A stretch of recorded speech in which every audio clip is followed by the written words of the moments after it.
and welcome to Connections Radio Show, where we talk about ideas that matter. I'm glad you've made the connection and are with us today. I'm Laurie Fitz, your host. And the goal of our show is to explore a wide range of topics that challenge us to see ourselves, our community, and the world around us in ways that get us thinking, get us talking, get us imagining, and get us connected. Perhaps even inspired or challenged to do just a bit more because we've made the connection. Our topic today is finding our voice and the journey of Reverend Susan Sparks in her adventure and journey in finding her way in who she wanted to be and how she wanted to express herself in the world, who went from a trial lawyer to a minister, and along the way also had comedy as a through line. And this is a friend of Rick Bernardo, our co-host today. Hi, that's me. Yeah. And Susan and I met years ago as we were both involved in comedy and spiritual religion kind of things. Welcome, Reverend. We're glad you're here. And you are the minister for the Madison Avenue Baptist Church, correct? That's correct. Got that right? Great. It's a New York City one. Good morning, everybody. It's Good morning. that Madison Avenue in New York. Just down the street from the Empire State Building. That's correct. I'm sitting in the sanctuary of the church right now, actually. Are you the first woman who has been the minister there? I am. Laurie, I love that you asked that. Thank you. Yeah, we just celebrated our 175th anniversary this year, and I am the first woman in that 175 years. Only some of those Maybe, years. Yeah. Could be the last, too, but yeah, first for sure. You were sharing earlier that it was always in your heart to be a minister. It was. I actually grew up in a very conservative Southern Baptist tradition, as we can talk about. I'm in an American Baptist tradition now, which is a much more progressive family part of the Baptist world. But I grew up in a very conservative Southern Baptist tradition where they still to this day don't ordain women. And I remember even at like an early age, 5 or 6 years old, I would on Saturday nights take all my stuffed animals and put them in a corner and make up sermons, funny sermons, interesting, funny sermons that I knew was going to be better than the Gandalf out of Lord of the Rings looking guy that was going to be in the pulpit the next day. Jeez. And that was, that seems to be a call to me. I don't know, but I love it. It's like a Calvin and Hobbes ministry. Yeah. Yeah. But the church shut that down pretty early on. And so, what do you do when you're 6? You're not exactly a rebel at that point. So I thought, all right, well, I'll just not do that. And fast forward 20 years later, I'm a trial lawyer because it's basically the same job, just different clients. I have a question. I have a question for you about shutting it down. Did you find that as early as 6, or was that something a little later? When did you realize that the church you had a role for you that didn't match what it was in your heart? Yeah, it was. At 6, it was. I remember it vividly. It was in a vacation Bible school class, and we were all sitting around those, little tiny micro tables that you do when you're 6, coloring. Yeah. And the teacher said, "Now let's talk about what everybody wants to be when they grow up." Somebody wanted to be a fireman, and somebody wanted, all the little girls were mommies. If you're very aggressive, maybe nurse, which God bless, that is one of the holiest callings there is. But they got to me and I was like, I want to be a preacher. And the whole class burst out laughing. And I remember the teacher said to me, she goes, well, and I was going by Susie at the time. She goes, Susie, God does not call women to be preachers. So what's your second choice? And what's your fallback? What's your fallback? And people, I'm sure your listeners, that resonates. It doesn't have to be a religious call. So many times in life we get told no for, a path, a decision, a desire, a yearning. And the world will say no, but that doesn't mean that you have to turn away. Right. So that was a long lesson. It took me most of my life to learn. Gotcha. Now, you met Rick when you were studying to be a minister? It was at a bar late at night, and no, I'm just kidding. Tell me more. It might have been. But yes, the end of my first year of seminary, I was really struggling with how to bring comedy into the church. I was an active comedian doing the nightclub scene in New York and in seminary, which, can we just pause and let everyone soak that in? Share my pain in that moment, right? And was that Union? That was at Union in New York. And Union Theological Seminary, yeah. Yeah.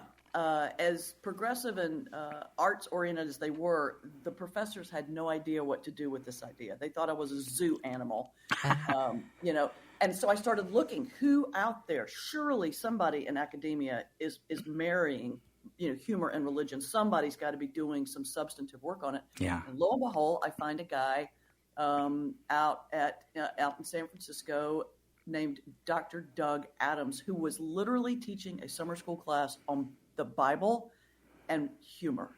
Huh. So I got in my Jeep Wrangler and I drove across country. I just left.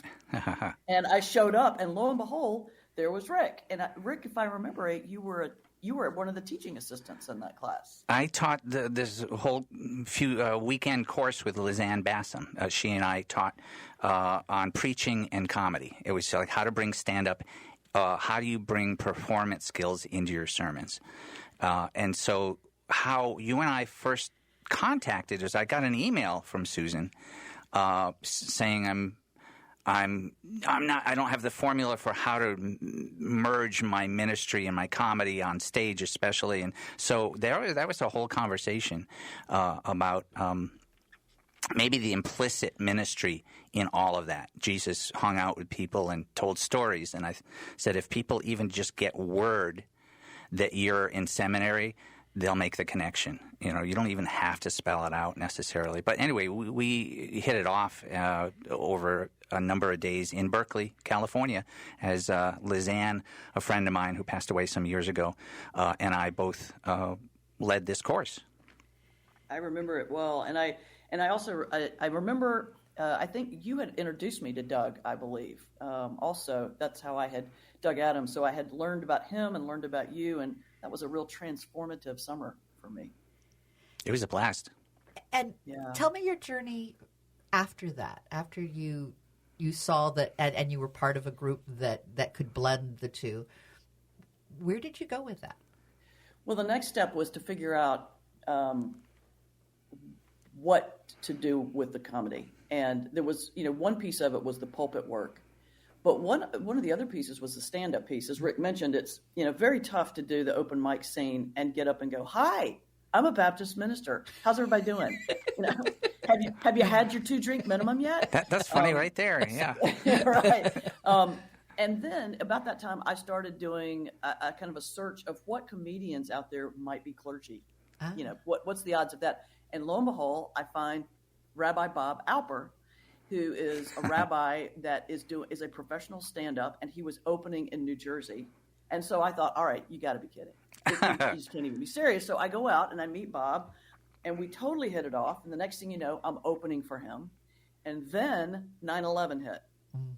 And right after 9/11, Bob calls me and he goes, "I think we need to do a tour with a Baptist, a rabbi, and a Muslim comic." Mm. And, as Bob loves to tell the story, the answer was, "Well, what other ideas do you have?" But that's where the Laugh and Peace Tour was born. And so for the last, 20 plus years, the three of us, different Muslim comedians, but Bob and I being kind of the constant Jewish Christian presence, have been all over the world using that piece, using comedy to build bridges. So that was the piece that made it work for me. I can, putting comedy in sermons, that's rhetorical skill. You can learn that. You can figure out how to write in a way that's honest to your voice. But the way to use the stand-up piece, the pure art of stand-up in a kind of spiritually significant way that was the hard link. And the Laugh and Peace Tour is what got that link for me. And tell me what you sensed happened in this experience, in that you're religious leaders that are there to help people laugh and heal. Is that a healing process, the humor? Is that part of what draws you to it? Very much. I think there's two elements to it. One is the visual. Just the visual of us on stage together is enough. Honestly, I've learned over the years that if the audience can see the three of us on stage laughing together, smiling together, obviously good friends, that's enough. That's the ball game right there. That's the us. Yeah, right. Yeah. Yeah. And on top of that, to me, the icing is the actual stand-up pieces. And we independently, each three of us are on stage separately, and then we get up together. But we don't talk about our religions so much. We don't proselytize at all. What we do is talk about our daily lives.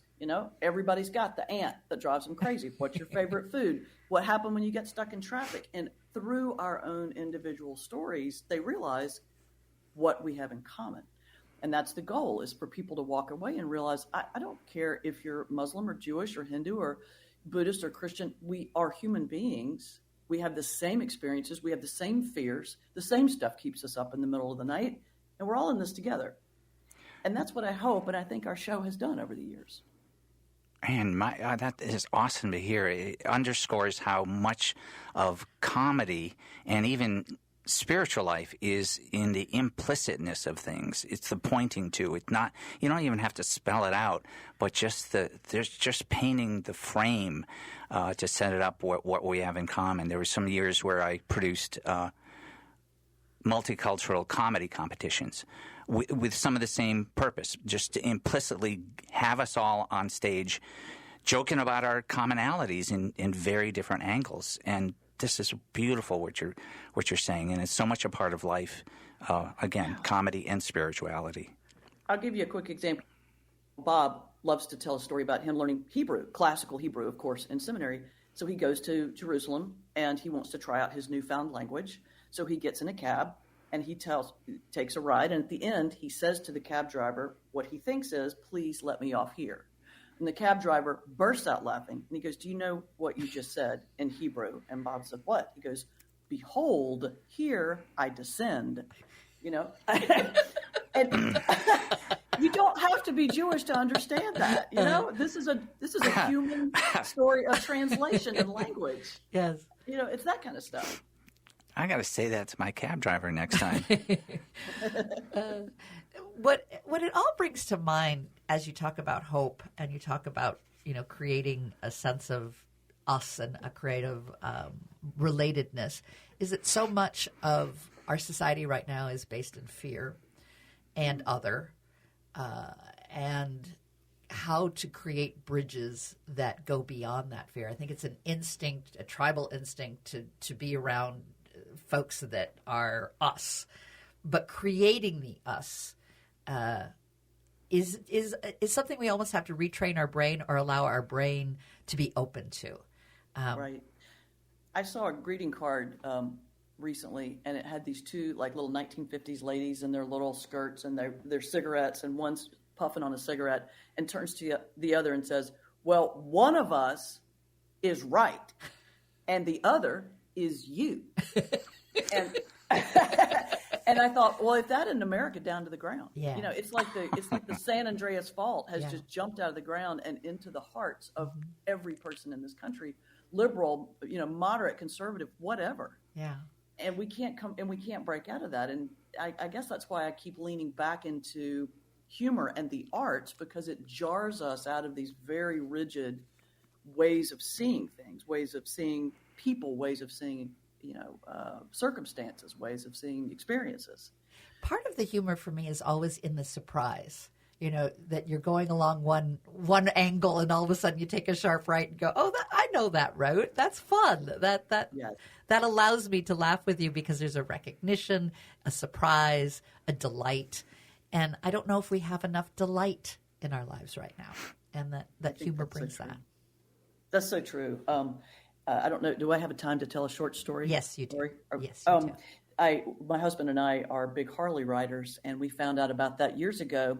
We had to stop for the night, and we stopped for the night at a hotel, or shouldn't say hotel, motel, and we got turned away because they thought we were Hell's Angels. Oh. Now, granted, we were wearing black leather and, fake tattoos, what most ministers wear on vacation. But the woman thought that we were Hell's Angels. And I'm like, I'm a Baptist minister on vacation. My husband's a retired federal prosecutor. Come on. And she said, the Bible says it's wrong to lie. Oh, my gosh. Well, And I good was point. like, whoa. So I left and I got my little business card. We checked into another motel. I brought my business card back that said Reverend Susan Sparks, Senior Pastor, Madison Avenue Baptist Church. And I put it on the counter. And I said, Bible also says judge not. And walked out. But, Whoa. was that very nice? No. But here's the thing. She starts laughing. And the two of us start laughing. And she goes, well, I guess there's a little hell's angel in all of us. I love that. Whoa. And there's that moment where you laugh at Breakthrough. the ridiculous nature of how we judge each other. That's a beautiful story. And I'm going to leave it there for the end of this segment, but I want to make sure that our audience knows how to reach you through your website, which is susansparks.com, and your church that does live streaming that folks should know about as well. I'm just going to give the letters. It's mabcnyc.org. And I'll give it again at the beginning of the next segment so that you can learn about the church as well as Susan herself. We'll be right back.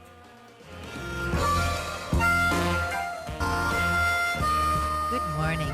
I'm Laurie Fitz, your host today, along with Rick Bernardo.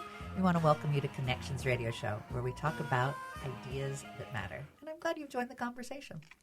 Today, our topic is finding our voice, and we're going to be hearing more about the journey of Reverend Susan Sparks, who started out as a trial lawyer, who studied comedy, and then became a minister and is the first female minister at Madison Avenue Baptist Church in New York. And we're so glad to have you here today, Susan. You bring such fresh perspective and great stories. Oh, thank you so much. I'm honored to be here.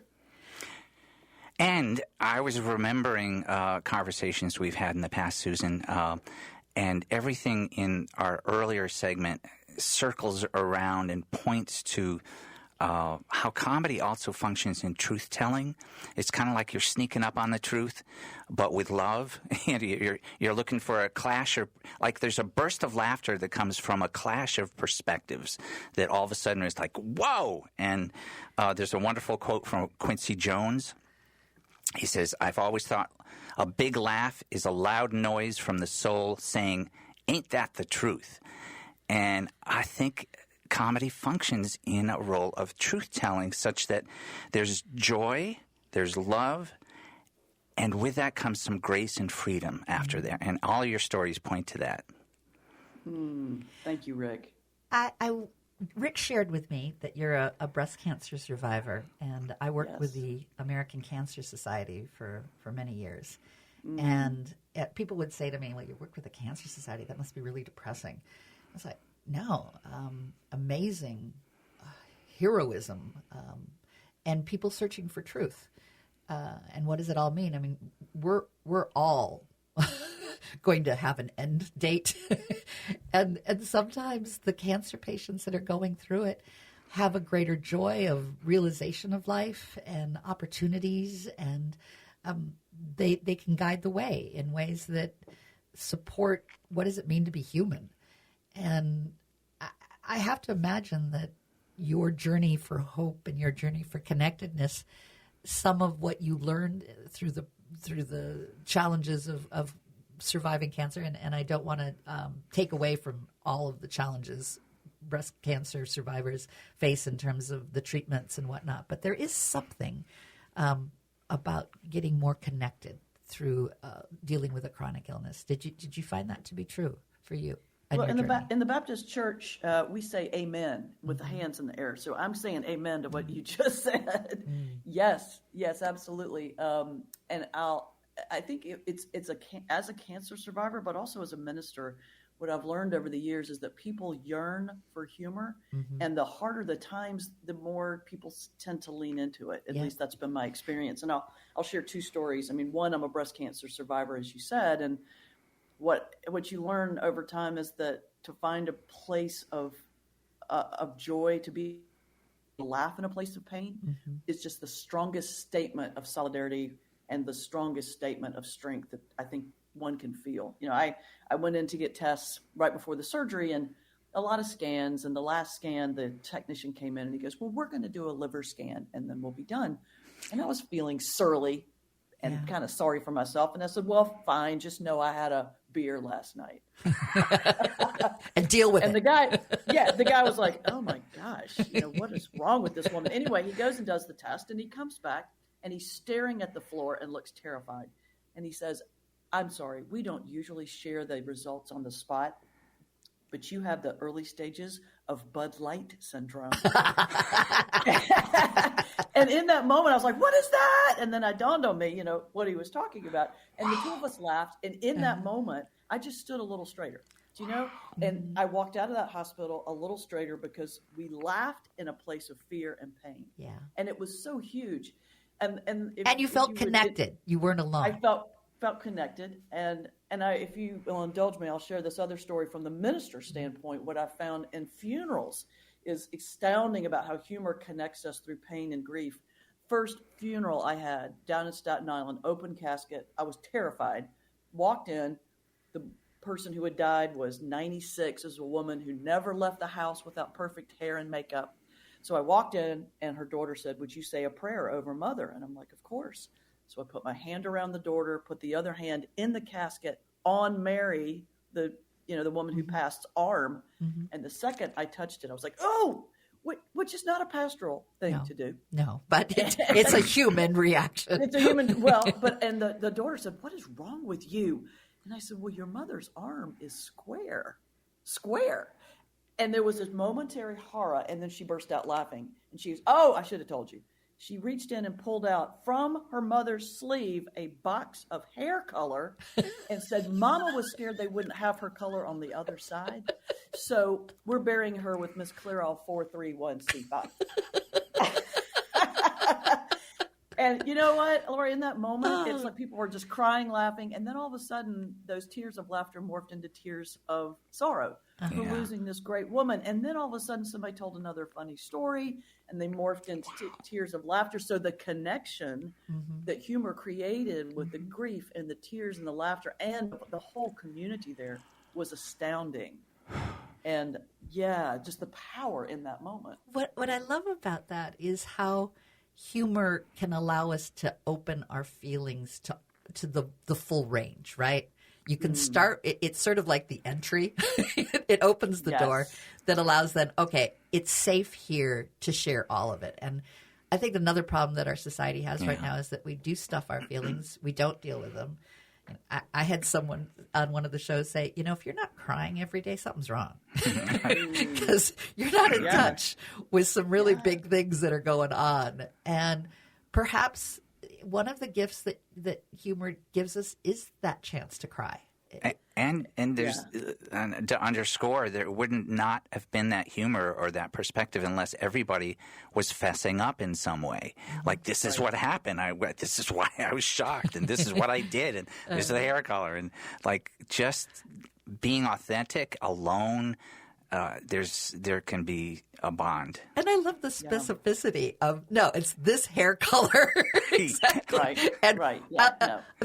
I probably will ask for that as well, only with my ashes. Right? Like, honey, she was not going to heaven with roots. That was not going to happen. But I love what you said, or Rick, both about this whole idea of wholeness and being honest of where we are. One of the things that I can kind of at the core of why I believe humor must be in the church. I mean, it's not just, it's, a membership tool to get people, to have fun. It's not to get people to laugh in a sermon. So manipulative. Yeah. This is to me, it is almost like an organic genetic thing that has to happen, because to me, we tend to check ourselves at the door of our church, like 90% of ourselves, like we check our coats. We love to bring in shame and anger and all that stuff, but the idea of our joy, our humor, gets checked at the door. And so what I try to encourage people to do is bring all of it, the tears, the anger, the resentment, the self-doubt, and the laughter and the joy, and put it on the altar, because all of it is holy, all of it is welcome. And we can't be healed unless we give God all the pieces. I love that. So I love what you're talking about, that connection that humor brings. This is a good time to point out, is the sign still in front of the Madison Avenue Baptist Church that says, "Laughter is carbonated holiness"? Is that still there? Yes. Or that's Yes. Anne Lamott, and I just wanted to bring that up. That's a good reflection. I love that. Thanks for bringing that up, Rick. It is out there now. We have this marquee on, just for your listeners who don't know our church, we have a marquee sign out on front because we're on Madison Avenue, so we have a ton of foot traffic.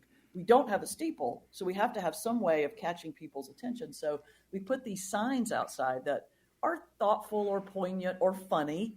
One, as Rick said, is laughter is carbonated holiness. One recent sign said, "What happens in Vegas is forgiven here." That's a good one. One said, one of my favorites was, "The secret to life is to eat half, walk double, laugh triple, and love without measure," which I love that. That's beautiful. That's beautiful. But my all-time favorite was, "Honk if you love Jesus, and text while driving if you want to meet him." I think I remember that one. Those are also beautiful. Before we go to break, there's just one thing that just strikes me about all of this. And when you were mentioning about how there's not laughter and joy in some realm of thinking about religious, there's a religiosity that's like, no, you can't have humor, because that ultimately is felt as disrespectful. It is disrespecting. But how beautiful it is that you're turning humor into holy. And what is the holiness that allows us to connect? What is the holiness that gives us the aha and the sense of something bigger can be discovered through humor, which gives a dignity to humor. And it makes me wonder, when did humor not have dignity? When did we take away the dignity of humor? Well, as I've said all along, humor can be very dangerous. Mm-hmm. We've seen a lot of comedians use that to tear people down, to attack people. Right. Humor can be dangerous, but so can sanctity. And so what I hope, and we try to advocate here at Madison, and I think a lot of comedians are trying to do, is use humor as a bridge builder, use humor as a place that humor is a tool of respect. And a humor that lifts people up, not tears people down. I mean, to tear people down is too easy. Mm-hmm. That's very lazy comedy in my mind. Well, it's not even. I don't even think it's funny. Right. That's the point. It's not. If people aren't laughing, it's not funny. Right. Well, but the problem is people do laugh at angry humor. And some do, sometimes, yeah. That's twisted, yeah. And I think the anger is what we're sensing in terms of feeling. That anger of an us and them gives an empowerment. You can make fun, and we've seen this in politics, of people that have disabilities. You can make fun of women. And suddenly that gives permission for some of the stuff that isn't so pretty to be okay. Right. Let me leave you with. Oh, I'm sorry, Laurie. No, please do. I'll leave you with this because I know we're closing this segment. This is my 2-line summary of kind of why I do what I do. If you can laugh at yourself, you can forgive yourself. And if you can forgive yourself, you can forgive others. So the idea of humor bringing new perspective on our own hearts before we go out and take that judgment on others. Oh, that's beautiful. And it also relates back to putting that business card down. Yeah. Right. And that's fun. Yes. That was funny. Go to SusanSparks.com. That's her website, just the way it sounds. And her church is mabcnyc.org, Madison Avenue Baptist Church in New York City. And we'll be .org. And we'll be right back, and we'll have more fun with Susan.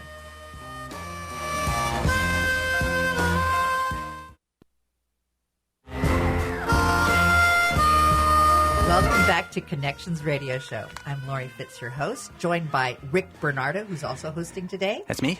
And we have the wonderful Reverend Susan Sparks sharing her journey in, oh my goodness, whose phone is that? Oh, it's mine. I apologize for that. I usually turn my phone off.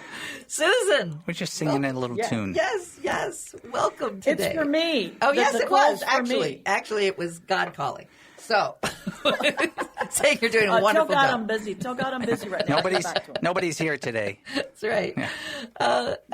Speaking of humor and God and God calling, question for you about how you brought your humor into the church and that trajectory. I have to imagine there was a set of experiences that allowed it to come to life at your church.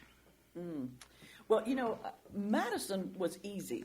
My church here. I've been here 23 years, Laurie, which is kind of hard to believe.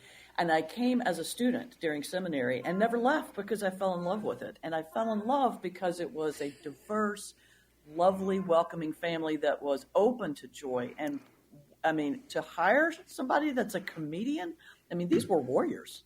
These That's were awesome. courageous people, right? But what I found, what was hard for me in the beginning was the idea in theory. Like when I was in seminary early, I remember a graduate student telling me, don't put your comedian work on your resume. No legitimate church will ever hire you. and that, that kind of stuff was what I was up against. So if you would allow me to tell a quick story. Please. I was really struggling with, what am I going to do? This is my call, but I can't be in the pulpit without bringing this humorous voice. This is who I am. And so I ended up having an opportunity to travel, and I was in Calcutta, and I worked with Mother Teresa for about a month. My goodness. And I spent time in a place called Sheshabavan, which is her orphanage. And I remember vividly the first day I was there, walked in, tons of kids everywhere, very, very hard visual. And I sat down, and a little girl just comes out of nowhere and crawls in my lap. She's like 5 years old. And one of the nuns comes over, and she says, "This is Anna. And she's been blind and deaf since birth, but she loves to laugh." Oh. And in that moment, it was so jarring to me, that story. I just went, "What?" And I laughed, and Anna put her ear right up against my chest, felt the kind of vibrations of laughter, and then squealed with laughter herself. Oh, my goodness. And we went back and forth like that for what seemed hours. And it was in that moment, it was like God dropped a neon sign. Humor and spirituality, humor and the church are in desperate need of each other. Look at this little girl who has nothing in terms of Western standards. And yet in this place where she's never had the gift of sight or sense or sound, she exudes joy. It's almost like a reminder of that spark of hope that each of us is given, and the world tries to beat it out of us.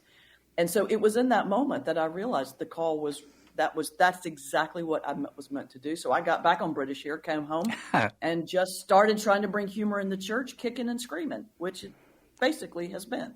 I love the fact that she put her ear to your heart. There's something to that, as you laugh, does it open our heart? Does it connect on that?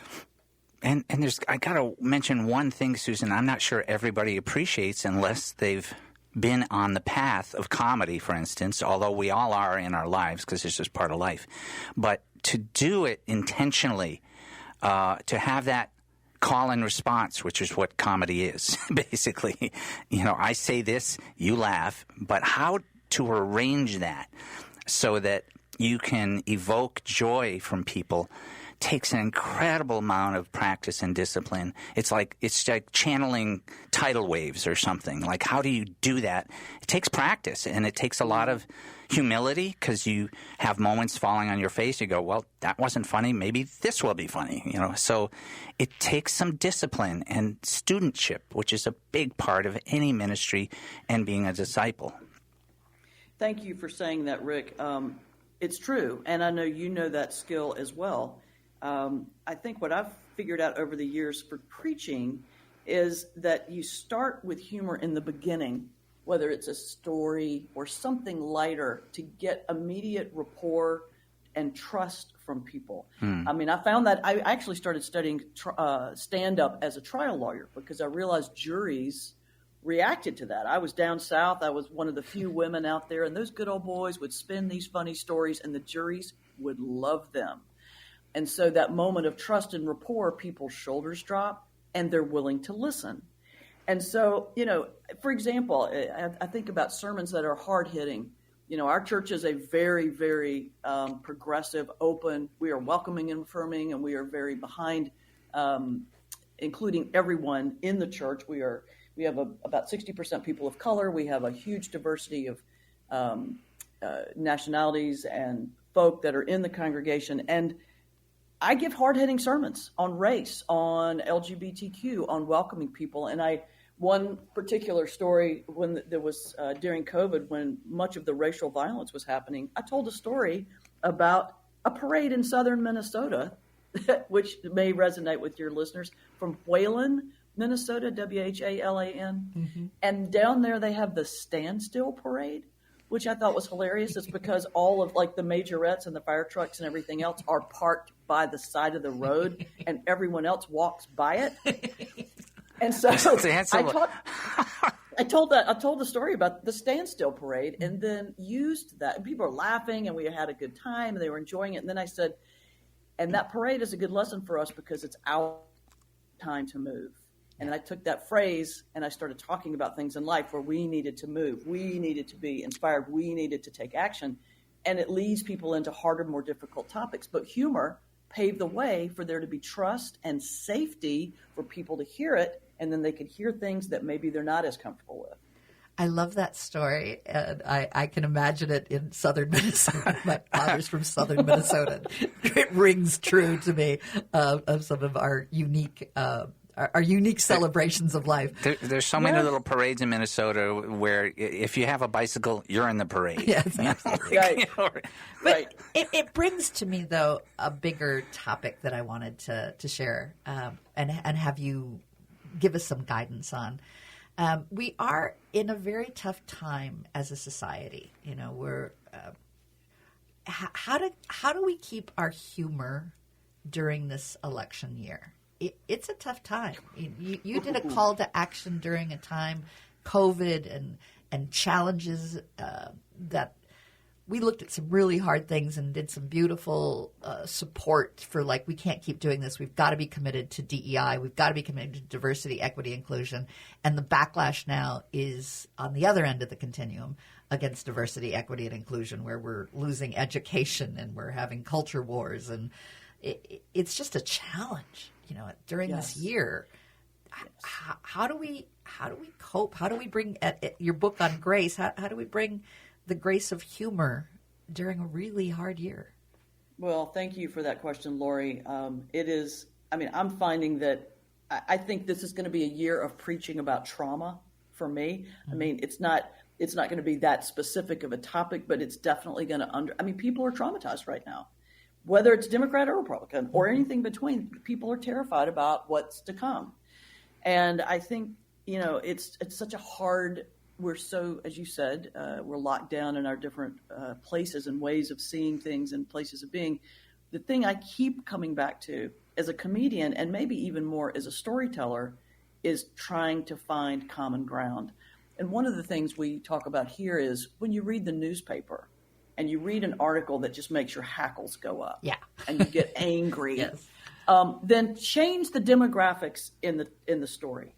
Change it to a person of your religion, or change it to a person of your ethnicity, or change it to a person of, you know, of in your family. Right. I was thinking that. How to replace that with someone that's very close to you. You know, what does that look like? See how that makes you feel. The other piece that we've talked about here, and we're trying to do bits and pieces of it, is where are the kind of low-hanging fruit, the easy common ground to find? Music and food. You know, you start there. And I was on the subway a couple of weeks ago, and I realized, you know, there's all people in the subway all over the map. And even in New York City, there's, you know, uber conservative, uber liberal, and everything in between. And everybody's in there. Nobody's making eye contact, and everybody's angry, and they're sitting in their seat until the little musician gets on the car. And then all of a sudden, people look up. Somebody's foot starts tapping. Smiles come over the whole car, and then the musician steps out and goes at the next station, and everybody goes back into their place. And I don't know technically how we do that. What do we do to use that to heal our nation? But I do think we have to start with realizing that there are things we still share.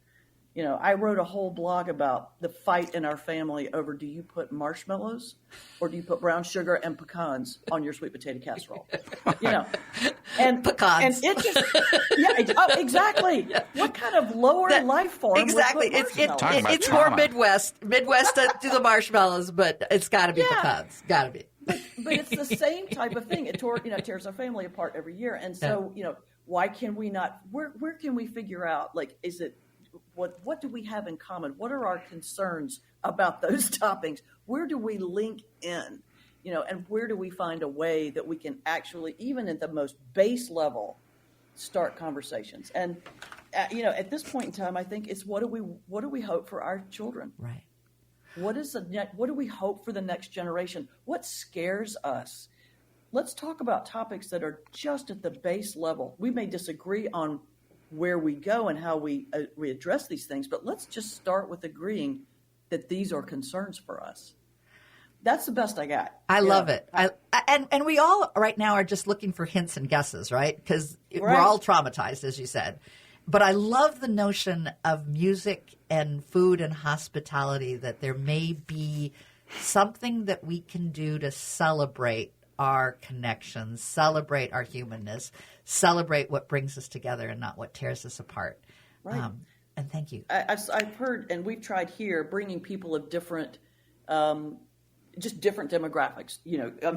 Name the demographic, it doesn't matter, but put people around a table, say, bring your favorite food and a story about your family, and bring your favorite music.